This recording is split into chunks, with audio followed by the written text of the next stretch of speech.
तुलनात्मक शासन एवं राजनीति। हम आज पढ़ रहे हैं स्विट्जरलैंड के संविधान में संघात्मकता के तत्व या स्विस संघीय व्यवस्था, ये हमारे पढ़ने का विषय है। स्विट्जरलैंड के संविधान के अनुच्छेद 1 में ही ये लिखा हुआ है कि स्विस राज्यमंडल 23 संप्रभुत्व संपन्न कैंटनों की जनता से मिलकर बना है। और ये जो शब्द है, ये जो वाक्य है कि 23 संप्रभु संपन्न कैंटनों की जनता से मिलकर स्विस राज्यमंडल बना है, ये विद्वानों में एक भ्रम उत्पन्न करता है कि स्विट्जरलैंड वास्तव में संघ है या राज्यमंडल है। जो लोग स्विट्जरलैंड को संघ नहीं मानते, वे अपनी बात के पक्ष में अनुच्छेद 1 में लिखी गई बात का तर्क देते हैं और वो ये कहते हैं कि जब संप्रभुत्व संपन्न राज्यों की जनता से मिलकर राज्यमंडल बना है तो वह संघ नहीं हो सकता, क्योंकि जो संप्रभुत्व संपन्न इकाइयां हैं वो संघ से राज्यमंडल से अलग हो सकती है और केंद्रीय सत्ता मजबूत नहीं है और इसलिए यह संघ नहीं एक राज्यमंडल है।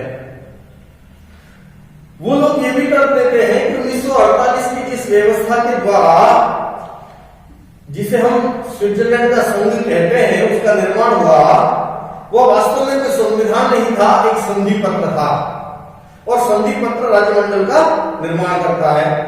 इसलिए भी वो ये तर्क देते हैं कि स्विट्जरलैंड संघ नहीं है। पर इन तर्कों को स्वीकार नहीं किया जा सकता, केवल शब्दावली में उलझने की बात नहीं है। वास्तविकता यह है कि स्विट्जरलैंड एक संघ है और जितने संघात्मकता के तत्व किसी भी संघीय शासन में होने चाहिए वो सारे तत्व स्विट्जरलैंड के संविधान में मौजूद हैं। इसलिए हम स्विट्जरलैंड को संघ कहेंगे। केवल शब्द में उलझ करके कि उसमें राज्यमंडल शब्द आ गया, कहीं भी फेडरेशन नहीं आया और इसलिए हम इसे संघ नहीं मानेंगे, ये उचित नहीं है। दूसरा, स्विट्जरलैंड में जो कैंटन है वो केंद्रीय सत्ता के साथ बंधे हुए हैं, उन्हें पृथक होने का कोई अधिकार नहीं है। और जिसे वो संधि पत्र कह रहे हैं, वास्तव में वो संधि पत्र नहीं, वो संविधान ही है। और उसके बाद 1998 में नया संविधान बना और 99 में वो लागू हुआ और उसके द्वारा भी उसी संघ व्यवस्था को स्वीकार किया गया। तो इसलिए इस भ्रम में ना उलझे कि वहां राज्यमंडल शब्द लिखा हुआ है और इसलिए स्विट्जरलैंड एक राज्यमंडल है, संघ नहीं है। वास्तव में स्विट्जरलैंड एक संघात्मक राज्य है। अब बात आती है कि यदि वो संघात्मक राज्य है तो संघ के कौन से तत्व हैं जो कि स्विट्जरलैंड में मौजूद है। तो पहला तत्व किसी भी राज्य में को संघ बनाने के लिए होता है लिखित और कठोर संविधान, ताकि केंद्र या इकाई आपकी मन मर्जी से संविधान में संशोधन ना कर सके। तो ये व्यवस्था स्विट्जरलैंड के संविधान में है। स्विट्जरलैंड का संविधान लिखित भी है, कठोर भी है और इकाइयों को भी उतना ही अधिकार संविधान संशोधन के लिए है जितना कि संघ को है। तो इस आधार पर ये पहला जो लिखित और कठोर संविधान वाला है वो स्विट्जरलैंड के संविधान में मौजूद है। दूसरा तत्व शक्तियों का विभाजन। जो संघ होता है उसमें शक्तियां विभाजित होती हैं केंद्र और इकाइयों के बीच में। स्विट्जरलैंड में भी शक्तियां विभाजित है, गणना और अवशेष के सिद्धांत पर विभाजित है और इसीलिए केंद्र और इकाइयां दोनों की शक्तियां मौलिक है। दोनों संविधान से शक्तियां प्राप्त करते हैं और जो राष्ट्र महत्व के विषय हैं उनकी गणना कर दी गई है, वो संघ को सौंप दिए गए हैं। शेष सारे विषय कैंटनों को सौंप दिए गए हैं। तो इस तरह से शक्ति का विभाजन जो महत्वपूर्ण तत्व किसी भी राज्य को संघ बनाने के लिए होता है वो स्विट्जरलैंड में मौजूद है, स्विट्जरलैंड के संविधान में मौजूद है। इसलिए हमें कहेंगे कि स्विट्जरलैंड एक संघात्मक राज्य है। फिर शक्ति विभाजन के बाद आता है न्यायपालिका की सर्वोच्चता।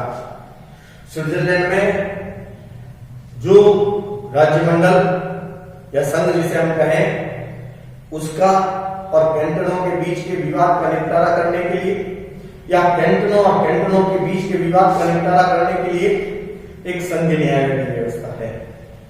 संघ न्यायालय को सर्वोच्चता प्रदान की गई। वह कैंटनों द्वारा बनाए गए कानूनों की संवैधानिकता की जांच भी कर सकते हैं और संविधान के विपरीत पाए जाने पर उन्हें अवैध या शून्य घोषित करने की शक्ति भी रखती है। हाँ, न्यायपालिका की सर्वोच्चता के संदर्भ में स्विट्जरलैंड की न्यायपालिका को वैसी सर्वोच्चता नहीं है जैसे कि भारत और अमेरिका में है, क्योंकि वहां पर जो संघ के कानून हैं उन्हें अवैध घोषित करने का अधिकार वहां की न्यायपालिका को नहीं है। उनकी संवैधानिकता की जांच करने का अधिकार वहां की न्यायपालिका को नहीं है। ये एक तत्व थोड़ा सा कम है। बाकी सारी शक्तियां, सारे तत्व जो संघात्मकता के मौजूद है। फिर एक तत्व आता है उच्च सदन में इकाइयों का समान प्रतिनिधित्व। तो स्विट्जरलैंड की व्यवस्थापिका जो संघीय व्यवस्थापिका है, उसका द्वितीय सदन सीनेट है, उसमें सभी इकाइयों को समान प्रतिनिधित्व है। हाँ, अर्ध कैंटन और पूर्ण कैंटन के संदर्भ में अंतर है कि अर्ध कैंटन से एक प्रतिनिधि जाएगा, पूर्ण कैंटन से 2 प्रतिनिधि जाएगा। बाकी समान जनसंख्या के आधार पर कोई भेदभाव नहीं। तो ये भी एक संघात्मकता का तत्व वहां मौजूद है।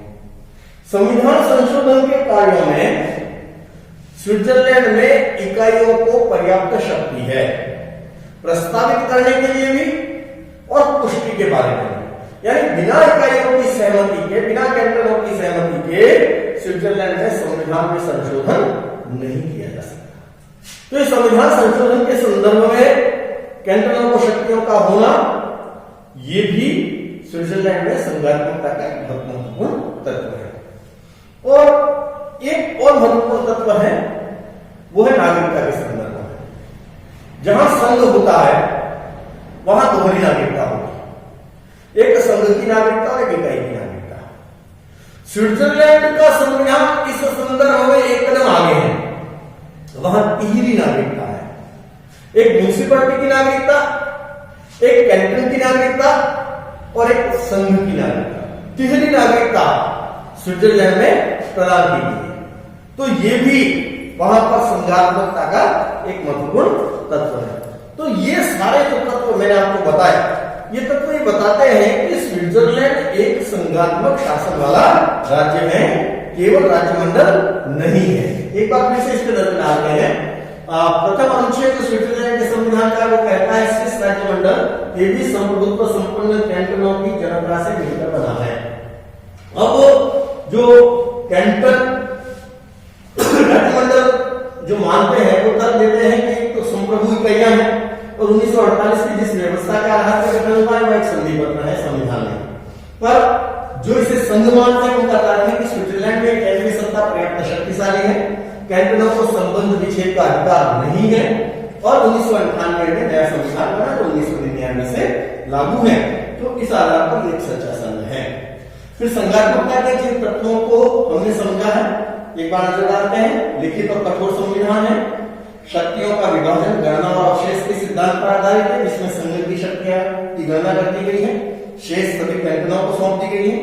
न्यायपालिका की सर्वोच्चता है, अनुच्छेद 189 में कहता है, उसकी धारा 2 में लिखा है, राज्यमंडल और कैंटनों के बीच या कैंटनों में परस्पर उत्पन्न होने वाले सभी विवादों का निर्णय संघीय सर्वोच्च न्यायालय द्वारा ही किया जाएगा। उच्च सदन में इकाइयों को समान प्रतिनिधित्व है सीनेट में, और मैंने आपको बताया कि केवल अर्ध कैंटन और पूर्ण कैंटन के संदर्भ में अंतर है, बाकी कोई अंतर नहीं है। संविधान संशोधन के कार्य में इकाइयों की शक्तियां हैं और तिहरी नागरिकता है। अनुच्छेद 37 में 3 प्रकार की नागरिकता का उल्लेख स्विट्जरलैंड के संविधान में है, म्युनिसिपैलिटी की नागरिकता, कैंटन की नागरिकता और एक स्विस संघ की नागरिकता। तो ये सारा विवरण बताता है कि स्विट्जरलैंड की संघात्मक व्यवस्था कैसे है।